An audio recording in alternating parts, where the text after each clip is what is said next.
రెండవ రాజుల గ్రంథము 24వ అధ్యాయము.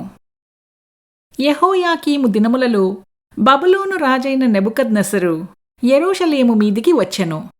యెహోయాకీము అతనికి దాసుడై 3 ఏండ్లు సేవ చేసిన తరువాత అతని మీద తిరుగుబాటు చేయగా, యెహోవా అతని మీదికిని తన సేవకులైన ప్రవక్తల ద్వారా తాను సెలవిచ్చిన మాట చొప్పున యూదా దేశమును నాశనము చేయుటకై దానిమీదికిని కల్దీయుల సైన్యములను, సిరియనుల సైన్యములను, మోయాబీయుల సైన్యములను, అమ్మోనీయుల సైన్యములను రప్పించెను.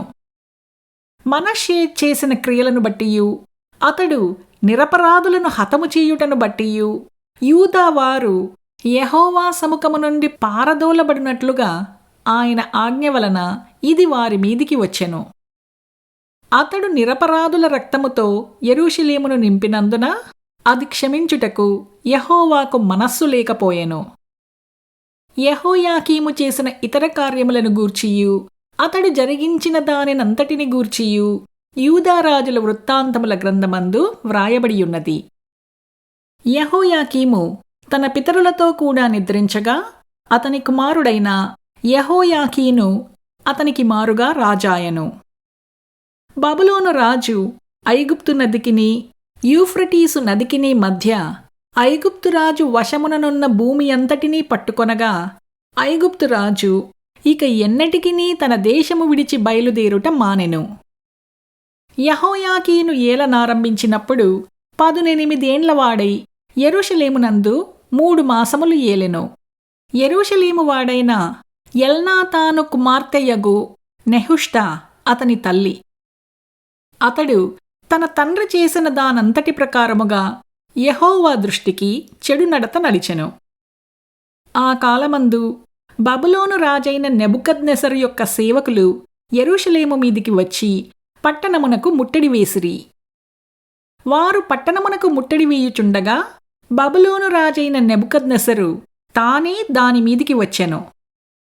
అప్పుడు యూదా రాజైన యెహోయాకీనును, అతని తల్లియును, అతని సేవకులును, అతని క్రింది అధిపతులును, అతని పరివారమును బయలువెళ్లి బబులోను రాజునొద్దకు రాగా, బబులోను రాజు ఏలుబడిలో 8వ సంవత్సరమున అతని పట్టుకొనెను.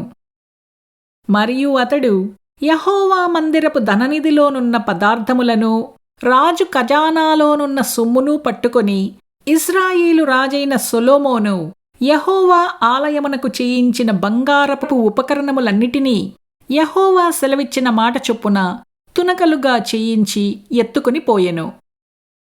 అదియు కాక అతడు దేశపు జనులలో అతిబీదలైన వారు తప్ప మరి ఎవరునూ లేకుండా యెరూషలేము పట్టణమంతటిలోనున్న అధిపతులను, పరాక్రమశాలులను 10,000 మందిని, వీరు కాక కంసలివారిని, కమ్మరివారిని చెర తీసుకుని పోయెను. అతడు యెహోయాకీనును, రాజు తల్లిని, రాజు భార్యలను, అతని పరివారమును, దేశములోని గొప్పవారిని చెరపట్టి యెరూషలేము నుండి బబులోనుపురమునకు తీసుకునిపోయెను. 7,000 మంది పరాక్రమశాలులను, 1,000 మంది కంసాలివారిని, కమ్మరివారిని, యుద్ధమందు తీరిన శక్తిమంతులనందరినీ బబులోను రాజు చెరపట్టి బబులోనుపురమునకు తీసుకుని వచ్చెను. మరియు బబులోను రాజు అతని పినతండ్రి అయిన మతన్యాకు సిద్కియా అను మారుపేరు పెట్టి అతని స్థానమందు రాజుగా నియమించెను. సిద్కియా ఏలనారంభించినప్పుడు 21 సంవత్సరములు కలవాడు. అతడు యెరూషలేమునందు 11 సంవత్సరములు ఏలెను. అతని తల్లి లిబ్నా ఊరివాడైన యిర్మియా యొక్క కుమార్తెయగు హమూటలు. యెహోయాకీము యొక్క చర్య ఎంతటి చొప్పున సిద్కియా యెహోవా దృష్టికి చెడు నడత నడిచెను. యూదావారి మీదను, యెరూషలేము వారి మీదను యెహోవా తెచ్చుకొనిన కోపమును పట్టి తన సముఖములో నుండి వారిని తోలివెయ్యుటకై బబులోను రాజు మీద సిద్కియా తిరగబడెను.